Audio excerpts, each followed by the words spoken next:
What's up, Dream Builder? Are you someone who's interested in creating a life by your design through all things real estate?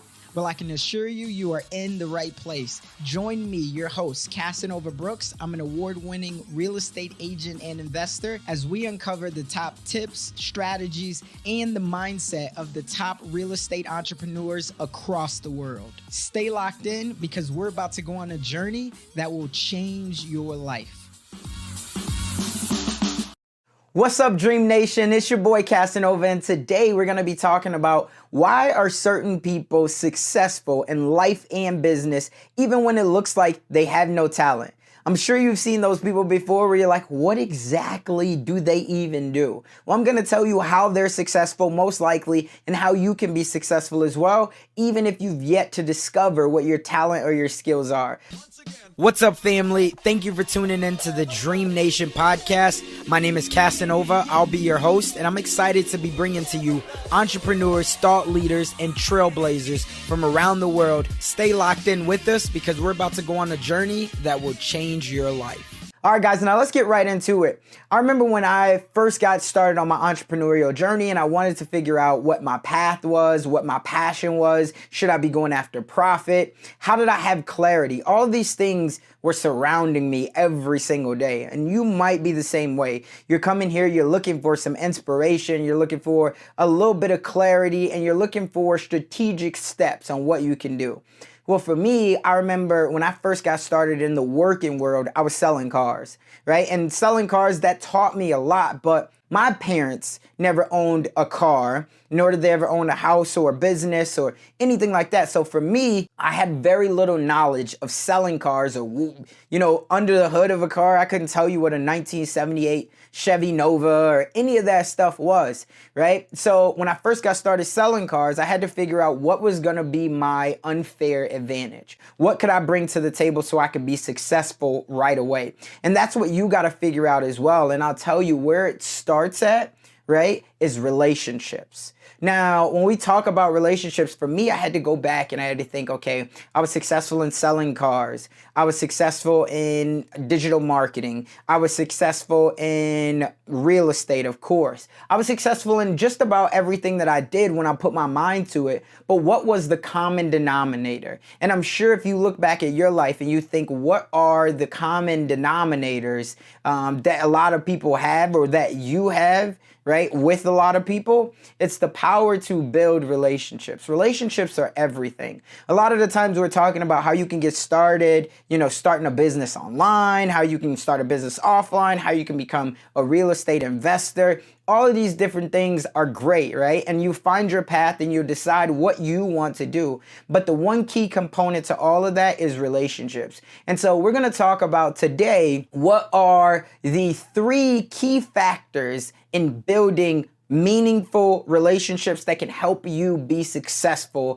in life and business, right? Because they go hand in hand. If you have the right relationships, you can conquer anything that you want. The first thing is, I always like to think of this as a metaphor. And I remember in my high school track days, my coach would always tell me, sprint, maintain, go faster. And that was really big, and it's going to be a key piece for you to understand right now. When you're building relationships, there's going to be 3 different phases of it, and you often want to think of it like a funnel, right? You start out in the beginning, and let's look at this in the track world. When you think of it like a funnel, when you sprint, everybody gets out of the gates as fast as they can, right? But then as you're running, some people start to fall off, right? But you have to continue to maintain. And then in the end, you see that only one person wins and then the other people are lagging behind. Sometimes it's a close race. A lot of the times it's not, right? So let's put that into terms of how do you build relationships. The first one, when you talk about sprint, I always like to think of this as getting out of the gates quick or initiating, right? It's your initial speed. So with that, you're thinking about, okay, I need to make as many contacts as possible. I need to run as fast as possible. Think about it. The more contacts that you make, especially whether it's business or if it's just life, that's the more opportunities that you have to build relationships. That's new ideas that you have. That is fresh content that you have. That is more business that you can get. There's so many different things. So when you're sprinting, you have to be thinking about how many more new contacts can I make every single day. right? And when you're thinking about these things of how many contacts, think about what is my purpose? Where am I trying to go with this? Am I trying to get a new job? Well, then I need to figure out what are the job fairs that are out there, right? If that's what you're trying to do. Am I trying to get the word out about my new book that's coming out? Okay, well, what are the mediums when it comes to podcasts, when it comes to TV shows, when it comes to radio shows? Who are the contacts that I can make? Because somebody already has my audience. Somebody already has the people that I'm trying to surround myself with in their circle. So you have to figure out how many more contacts can you make. And I know there's the song out there, Drake, right? There's no new friends, but you can't live off of that analogy, because just like I tell people in real estate, business and life as well is a contact sport. The more contacts that you make every single day, the more opportunities that will lead to, as long as you're making genuine contacts and you're coming from a level of value. And we'll talk about that a little bit later. But number two, we're going to get into, once you sprinted, and that's great, you've made a lot of new contacts. Well, as time goes on, these contacts hopefully will become friends, right? More than a little bit of acquaintances, right? So they'll become friends. And now you have the maintaining part. So what that means is, how do you continue to touch these people? Now, social media, in a lot of ways, it can be a distraction, but in this way, it can really become a positive platform for you. Why? Is because a lot of the times people are putting their lives out there on social media, whether it's their kids, whether it's their new job opportunity, whether they're about to travel, whether it's some new marketing opportunity or network marketing business that they're in. It doesn't matter what it is. They're putting their life out there. So now if you can figure out, hey, here's how I can be of value to you. If they say, hey, we just started our own business, maybe you understand social media. And so you say, okay, hey, I know you just started your own business. You maybe don't have a lot of money. I've been doing social media. I would love to help you guys out for at least the first 90 days just to get your feet off the ground. And then maybe if you like the service, then we can look at paying or something like that, right? So you start to maintain those relationships, and you could do it through social media.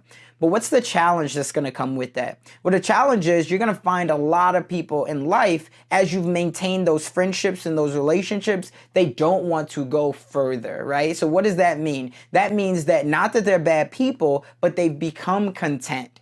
They've become comfortable with where they are in life. Right? And so that's something that you're going to grow frustrated with. A lot of the times we want to start new business adventures. We want to start a podcast. We want to, do something that we've never done before, which is going to stretch us. So who are the people who we go to first? We go to our family. We go to our friends. Well, a lot of the times they don't have the same mindset as us. Right? Maybe they're working a 9-to-5 and they're just comfortable. They're saying, wait, you're going to leave the security to go start your own thing? That seems crazy to me, especially if you have a pension or a 401k that has a lot of money in it, or you just recently got a promotion, right? So you have to understand that not everybody's going to be on that path. And while you're maintaining, there's a lot of love there, but there's not a lot of growth there.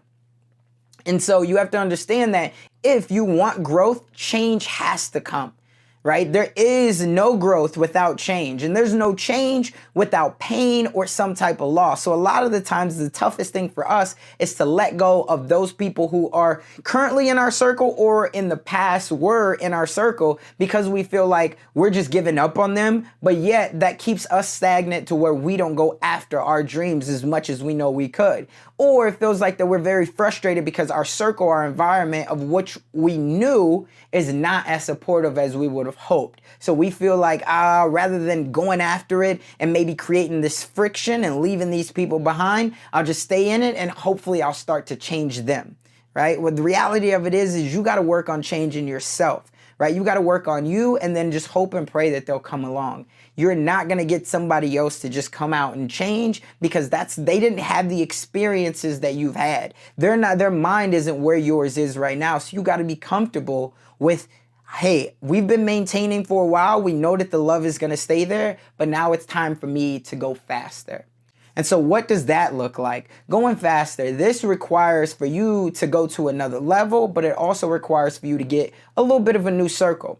What are the ways that you can go faster, whether you're in business or whether you're in life? Well, I always like to tell people to look at right now, what are you currently using, right? If you're using social media, a lot of these places, they started out as networks, social networks. Facebook started out as a social network.